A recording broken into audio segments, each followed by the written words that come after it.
good framework for thinking is physics, the sort of first principles reasoning. Hello, everyone, and welcome. So, how exactly is failure a part of success? Everyone knows of Elon Musk. Would you consider him a success or failure? As an American entrepreneur and businessman, he became a multimillionaire in his late 20s when he sold his startup company Zip2 to a division of Compaq Computers.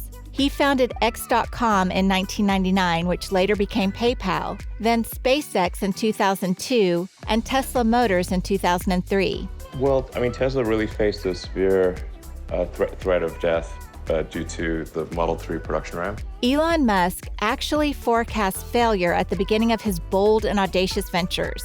He feels that you should be failing and believes if things are not failing, you're not innovating enough. He often points out that there are many more ways to fail than succeed, and by acknowledging that failure is a likely outcome, you'll be able to spot impending issues and minimize pitfalls.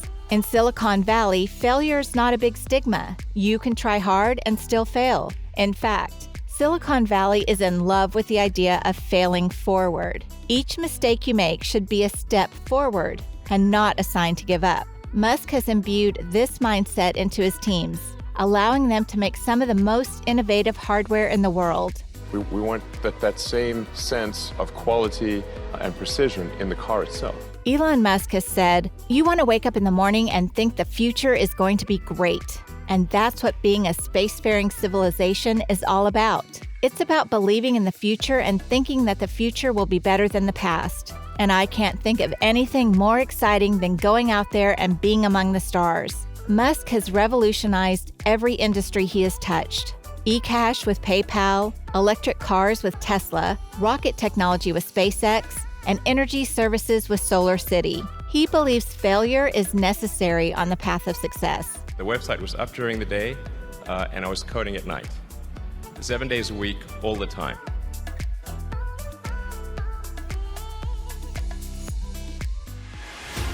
Those guys are heroes of mine, so it's really tough. I wish they would come and visit and see the hardware that we're doing here, and I think that would change their mind. What I'm trying to do is to make a significant difference in spaceflight and help make spaceflight accessible to almost anyone, and hope for as much support in that direction as we can receive. For this, there are many more ways to fail than to succeed.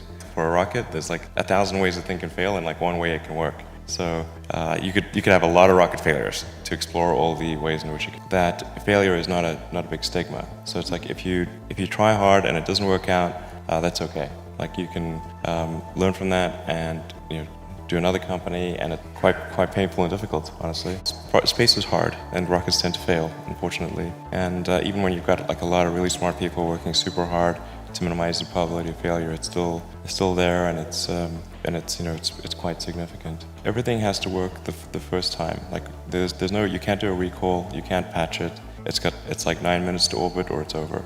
You can never test the rocket completely in the environment that it's actually going to experience. Mm-hmm. You can't fully recreate something that's moving super fast in a vacuum. If there's any error between the simulation and reality, and there's always some amount of error, then that can result in a failure.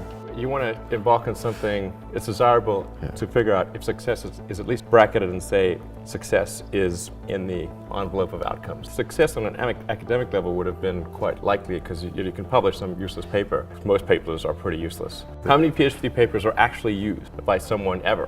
I'm pretty sure success is one of the possible outcomes, and it seemed like I could either do a PhD and watch the internet happen, or I could participate and help build it in some fashion.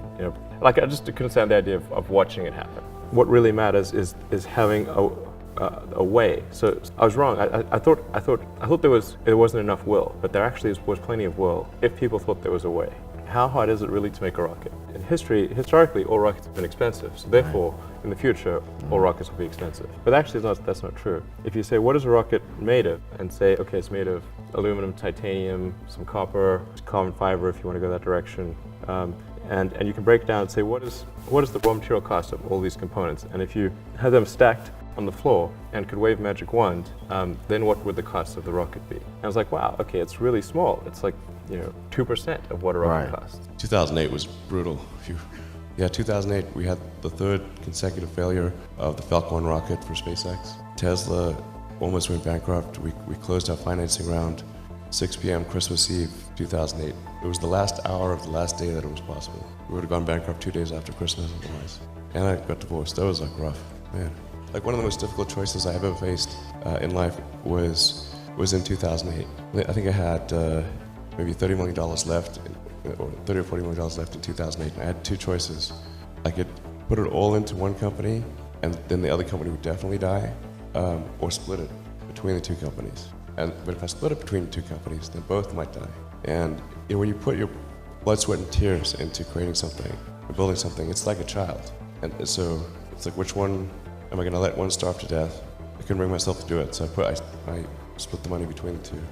Fortunately, thank goodness, they both came through. I think certainly being focused on something that you're confident will have high value to someone else, and just being really rigorous in making that assessment, because people tend to, a natural human tendency is wishful thinking. A challenge for entrepreneurs is to say, well, what's the difference between really believing in your ideals and sticking to them versus pursuing some unrealistic dream that doesn't actually have merit? And that is a really difficult thing to tell you. Can you tell the difference between those two things? So you need to be sort of very rigorous in your self-analysis. I think certainly extremely tenacious, and then just work like hell. I mean, you just have to put in 80 to 100-hour weeks every week.